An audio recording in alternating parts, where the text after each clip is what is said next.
Yeah, Dust brings up a really good point that, you know, as much as I was coming right off of that saying that Sentinels were playing an old and outdated setup back during the group stage, they did make changes in their most recent matchup. On the same front, AKRW have also been trying to figure out what they want to do, looking at some of their recent results. They've played a different combination of agents. This would be the same. No, actually, it's a bit of a different setup than what they played versus 100 Thieves back during the Knights Gauntlet qualifiers from a couple of days ago, actually. Where on the other front, this is about what you would assume, I think, from Sentinels, is based on what they had tried during the group stage. And, you know, like as Dust had mentioned, you're going into a double initiator setup with double controllers, just allowing tens to do duelist things. Yep. Yeah, this is where, you know, Shazam gets back to playing Sova, you know, giving tens to Jet. You know, Campeki gets to flex into Sky, an agent that he definitely plays a lot more often than Sage, so probably feels a little bit more comfortable with that. And so, yeah, this is, again, kind of par for the course for the meta of the map. It's just a difference of controller. Sick going for Omen, Gucci going for Brimstone. That is kind of a differentiator that happens, right? I think Brim brings a lot of value. Orbital Strike, so great for clearing lamps in particular.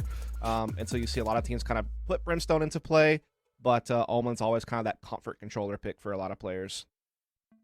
Okay. Map 2 bind. Take it away. No more questions! Again? I'm telling you, dude. I feel like she just likes the control she has. She's running a tight ship out here, Dust. Hey, no more. Golly.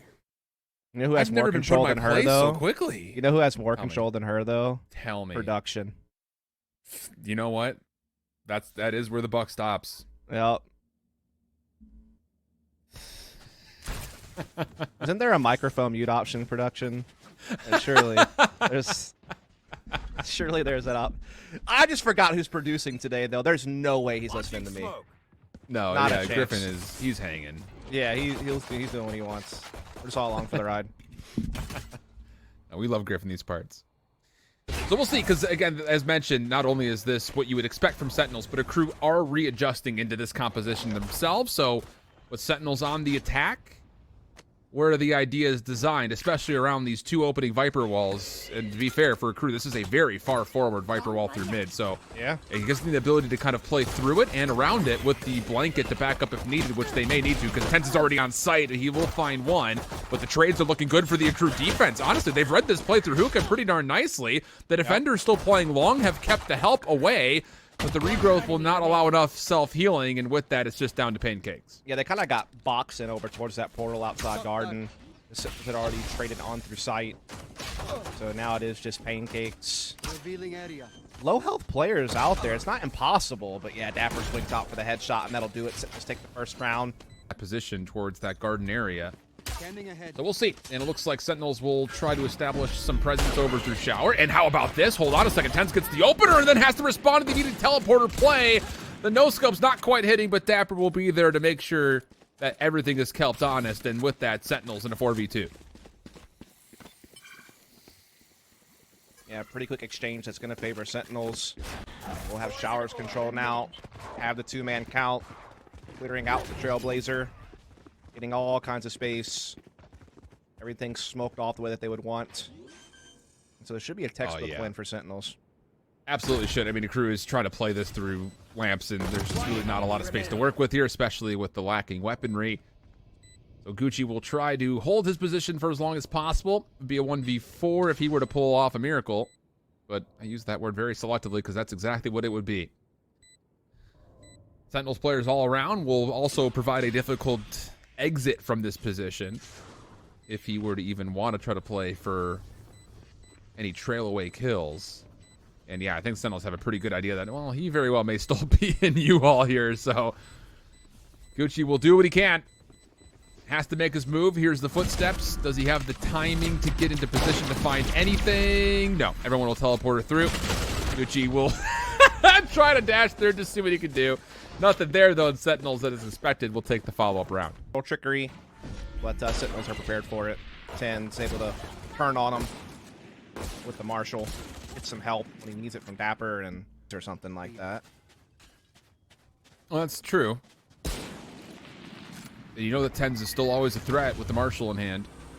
Sky Smoke will drop in. Again, a crew looking to challenge this position at B long, even through the Aldron. It works out really nicely for him. A free first blood. Neon looking to get healed up by the Sky. That will work out okay. And Sentinels are, they kind of have to respect this play. There's so much utility to keep them at bay, and that Trailblazer will reestablish Bro, that, yeah, there is no Trailblazer passing did a here. 1080 in midair, bro. He's out there playing X Games. You see that? Tony Hawk. I need a replay of that. That man was spinning. That was unreal. Didn't know a Trailblazer could have moves like that. As we are seeing Sentinels try to force their way into Garden right now. Gucci blocking off the hookah access point there with the smoke. Triple basing from the container, and I mean, the trigger-happy Sentinels are winning their fights this time. Yeah, sure are. Oh, yeah, Neon is completely sucked.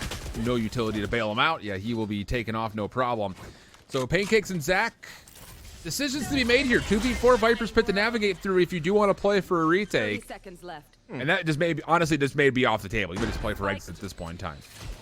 Yeah, I mean, that's a great insurance policy to just drop that thing down. Surprised he used it now, but I guess he's confident he can keep building it back up, try to get multiple uses out of it for the half.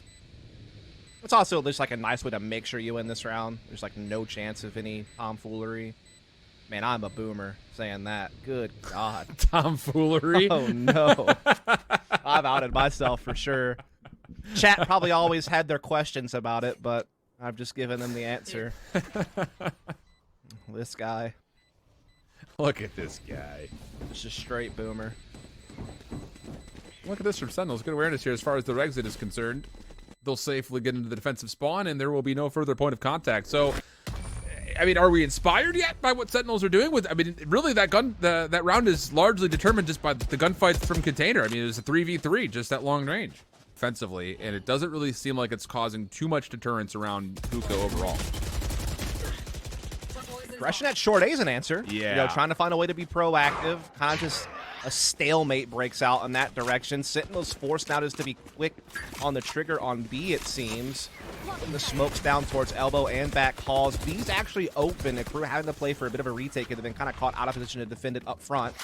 Sentinels will take full advantage of that as the spike will make its way into sight with the smoke still in play. Molotov kind of misses the mark. Only really clears out double stack box. Oh, you do not want to poke through this one-way smoke. Oh, do you? Okay, hold on a second. Zach actually still wins the first opening gunfight. Now here comes the pinch play. Blast backing forward is the rest of a crew, but once more, it's just too tight of alleyways to work through with Sentinels post-plant positions. It well, took control of sight. Never really allowed a crew away back in. It's good positioning, as you said. Again. All right, man. You sounded like an Old Spice commercial. Look at the horse. Now back at me. Now back to the horse. Hey, they're not a sponsor. You can't give them that free shout out. Yeah, that's fair. Instead, shout out to me. I will. Does. Oh, okay. I was about to say this See Bucky is ya. poking through this sky smoke, and it may have landed the mark, but Ten's largely unaffected by it.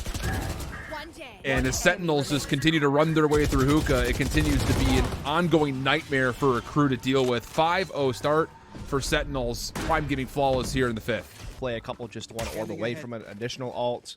Have full weaponry. Yeah, they're just not really contesting anything, right? They're giving up hookah. They're giving up showers. They're just playing very passive. I mean, It just feels- love the free space.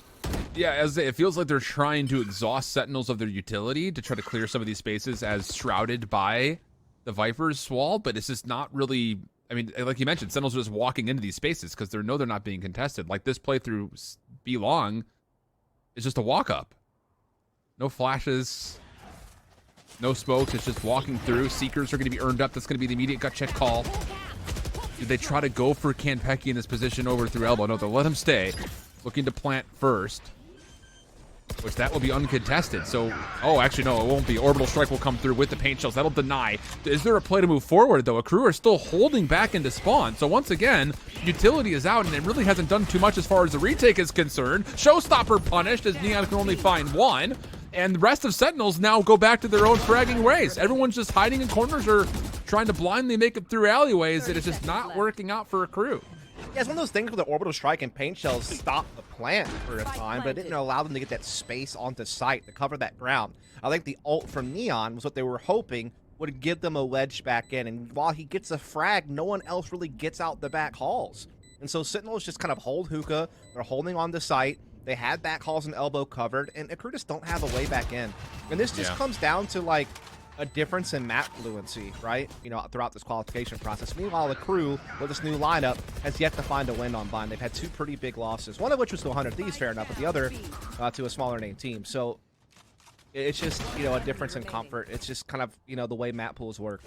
And now AKRW, once again, little to work with.